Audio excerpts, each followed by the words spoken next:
চট্টগ্রাম নগরীতে এসএসসি ও দাখিল পরীক্ষায় কৃতী শিক্ষার্থীদের নিয়ে এক বর্ণাঢ্য সংবর্ধনা সভা অনুষ্ঠিত হয়েছে। 2024 সালে অনুষ্ঠিত এসএসসি দাখিল ও সমমানা পরীক্ষায় চট্টগ্রাম নগরীতে জিপিএ 5 প্রাপ্ত শিক্ষার্থীদের সংবর্ধনা দিয়েছে অসহায় নারী পুরুষ ও শিশু কল্যাণ ফাউন্ডেশন। গত 13 জুন বৃহস্পতিবার রাতে নগরীর আগ্রাবাদ অ্যাক্সেস রোডস্থ গোল্ডেন টাচ কমিউনিটি সেন্টারের সি ওয়ার্ল্ড কনভেনশন হলে বর্ণাঢ্য এই সংবর্ধনা অনুষ্ঠিত হয়। অসহায় নারী পুরুষ ও শিশু কল্যাণ ফাউন্ডেশনের চেয়ারম্যান এইচ.এম. ওসমান গনি চৌধুরীর সভাপতিত্বে এবং উপদেষ্টা ও সাংবাদিক এমরানুল ইসলাম মুকুলের পরিচালনায় সংবর্ধনা অনুষ্ঠানে পবিত্র কোরআন থেকে তেলাওয়াত করেন মোহাম্মদ হাসান। অনুষ্ঠানে প্রধান অতিথির আসন অলংকৃত করেন বশর গ্রুপের সম্মানিত চেয়ারম্যান ও সিইও, বিশিষ্ট শিল্পপতি, সমাজসেবক ও শিক্ষানুরাগী আলহাজ আবুল বশর আবু। অনুষ্ঠানে প্রধান আলোচক ছিলেন বনফুল অ্যান্ড কোম্পানির জেনারেল ম্যানেজার, অসহায় নারী পুরুষ ও শিশু কল্যাণ ফাউন্ডেশনের উপদেষ্টা এবং শাপলা টেলিভিশনের ব্যবস্থাপনা পরিচালক আমানুল আলম।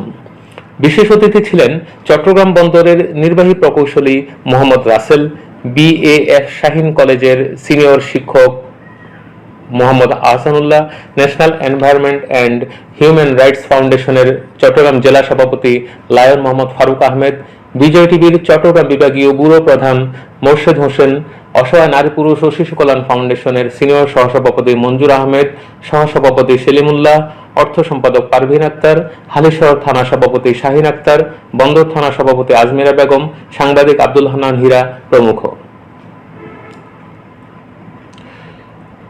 অনুষ্ঠানে নিজেদের স্বপ্ন ও অনুভূতি তুলে বক্তব্য রাখেন কৃতী শিক্ষার্থী দিলনুর নিশা এবং অচ্ছুত দেবনাথ। প্রধান অতিথি আলহাজ আবুল বশর আবু বলেন, আমাদেরকে সময়ের চাহিদা পূরণের লক্ষ্যে শিক্ষা নিতে হবে, প্রযুক্তি, বিজ্ঞান ও কারিগরি শিক্ষায় মনোযোগী হতে হবে, বিশ্বের সাথে মানানসই হওয়ার মানসিকতা তৈরি করতে হবে ভবিষ্যৎ প্রজন্মকে। বক্তব্যে এ সময় তিনি আরো বলেন, দুবাই ইউরোপিয়ান কান্ট্রিতে কাজ করে, আসলে আমাদের শিক্ষা যোগ্যতা তেমন একটা নাই, কিন্তু এখানে যখন চলতে পারে না, মালয়েশিয়া, মালদ্বীপ, বিভিন্ন দেশে গিয়ে আমি কয়েকদিন আগে মালদ্বীপে গেছিলাম। আমি এখানে একটা সরকারি সফরে ছিলাম, ট্যুরিজিয়ামের উপর আমি স্পেশাল গেস্ট ছিলাম। ওখানে 5 মন্ত্রী ছিলেন, পেপার আপনারা দেখেছেন। এখানে বাংলাদেশ থেকে আমরা উদ্বুদ্ধ করেছি, বাংলাদেশে তারা 1 লক্ষ আরো শ্রমিক নেবে। আমরা তাদেরকে অ্যাম্বাসেডর সহ তাদের মন্ত্রী, তাদের পরিষদের সাথে কথা বলেছি, আমার দেশ থেকে যাদের কিছু কর্মসংস্থান তারা দিতে পারে। আমার কথা হলো যে আমরা এমন একটা শিক্ষা গ্রহণ করবো যে শিক্ষা দিয়ে পারিবারিক, সামাজিক, আদর্শিক আমরা যাতে প্রতিষ্ঠিত হতে পারি। আজকে যারা বাংলাদেশের মানুষ শ্রম বাজার, এত সস্তা শ্রম বাজার কোথাও নেই। সিঙ্গাপুরে একটা লোক 8 ঘন্টা কাজ করলে $120 পায়, আর আমার বাংলাদেশে 8 থেকে 12 ডলার। আমার অনেক বিভিন্ন টকশিট আছে। আরে বাবা, এত শ্রম বাজার আমরা সস্তা হয়ে গেল কেন? আমাদের মূল্যায়ন হচ্ছে না। পার্শ্ববর্তী ভারত আমাদের বাংলাদেশ থেকে প্রতি ইয়ার 10 বিলিয়ন টাকা নিয়ে যায়। বাংলাদেশের যত বড় বড় ফ্যাক্টরি আছে তাদের সিইও হয়তো ইন্ডিয়া, হয়তো শ্রীলঙ্কা, তাহলে হয়তো ভিয়েতনাম, কারো। আমরা কি ওই পর্যন্ত পৌঁছতে পারি না?